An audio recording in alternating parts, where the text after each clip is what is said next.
I think they've got problems. I wouldn't say they've got major problems. Obviously, 3 players have departed. The trick is always buy when you're strong. So he needs to buy players. You can't win anything with kids. Hello and welcome to episode 3 of You Can't Win Anything with Kids. Like I said in the second episode, what I'm going to do now is kind of look at the short list of players I've got for the January transfer window. I definitely need a little bit more strength in depth, particularly with a lot of my other young players being on loan until the end of the season. If that wasn't the case, I'd probably be using players like Gnabry quite a lot more. Again, Torrell I'll probably use when he comes back because he's decent. Who else have we got? Zelalem as well. Akpom apparently turns into a pretty good player. He's already got decent acceleration, pace, alright finishing as well. So I'll probably use all 3 of those when they come back. So a bit annoyed that they were on loan.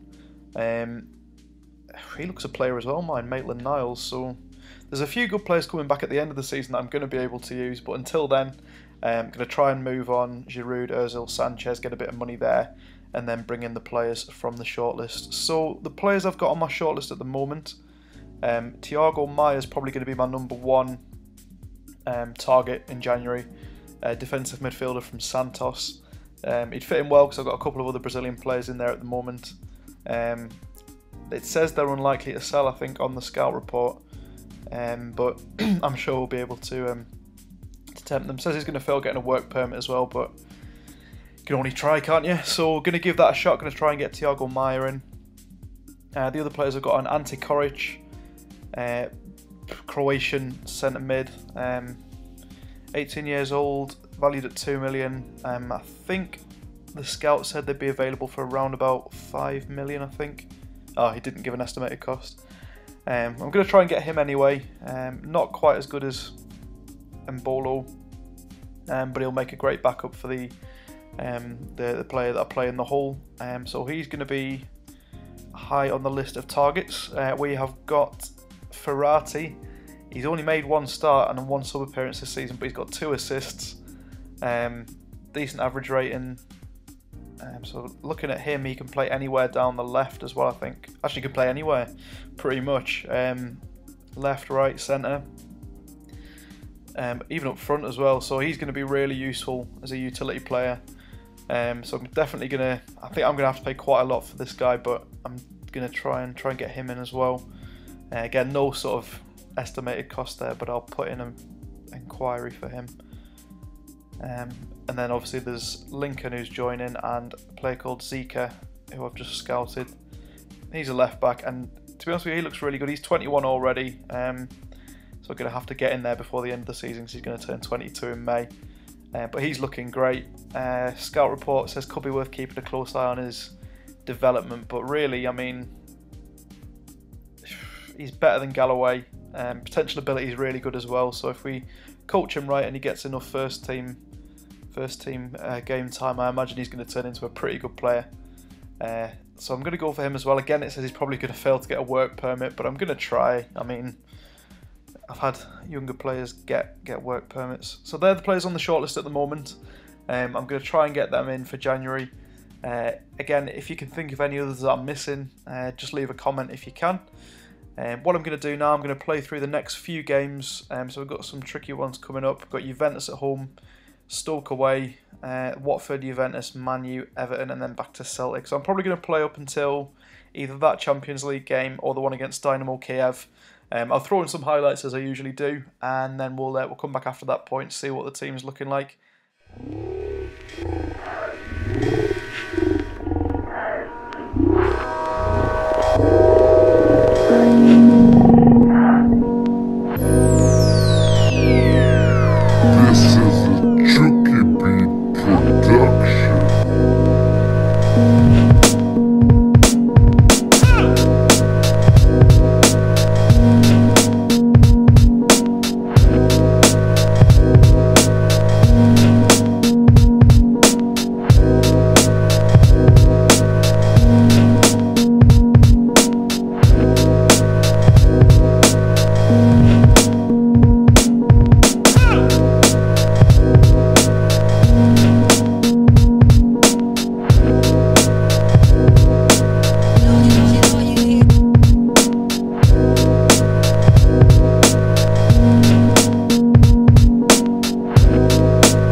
So that was the highlights from some of the more important games we'd had since the last update there.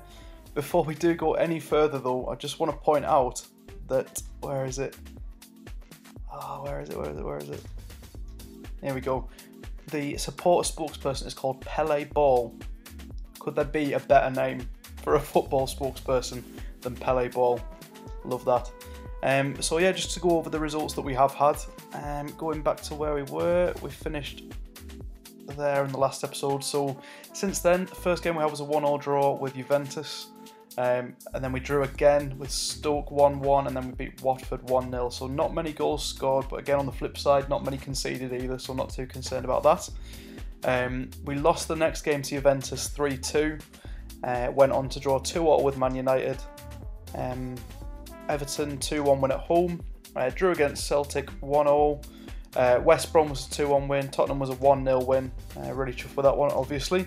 And Dynamo Kiev, we needed to win that game to qualify for the knockout stages of the Champions League, and we did. We won that 3-1, so absolutely chuffed to bits with that.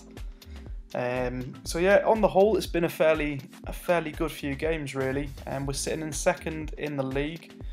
Just give you a quick view of the league now. So we're on same number of points as Chelsea, 33.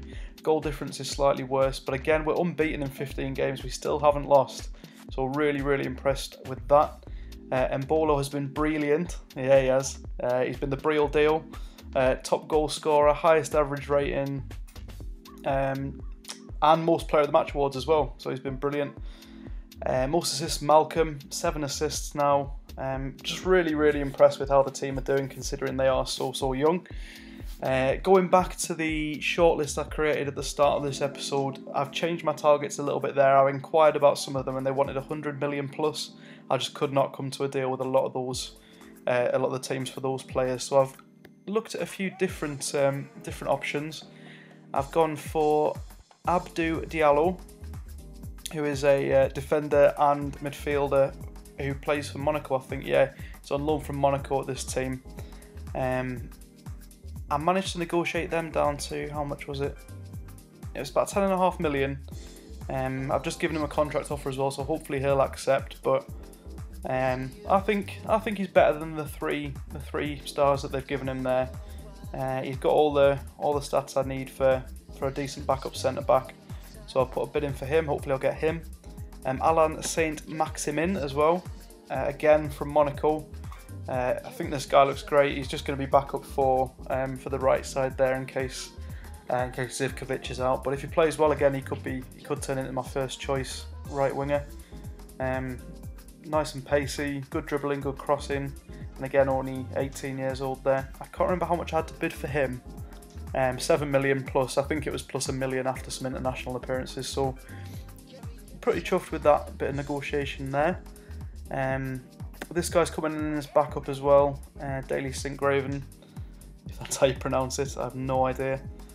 He's actually agreed he's joining in January, so he's going to be fighting for a first team spot in centre mid. He's 20 as well, so under 21. How much did I get him for? He was 6.25 million plus. I think again that was after another £1 million. I think it was after 10 international appearances. So to be honest with you, on the whole, I'm really chuffed with the way it's looking for the players in. Olivier Giroud's leaving as well. They only managed to get 7.5 million for him. But when you transfer list players, I seem to struggle to be able to get kind of the full valuation for them. I don't know if that's just a problem I'm having, but that seems to be the case really.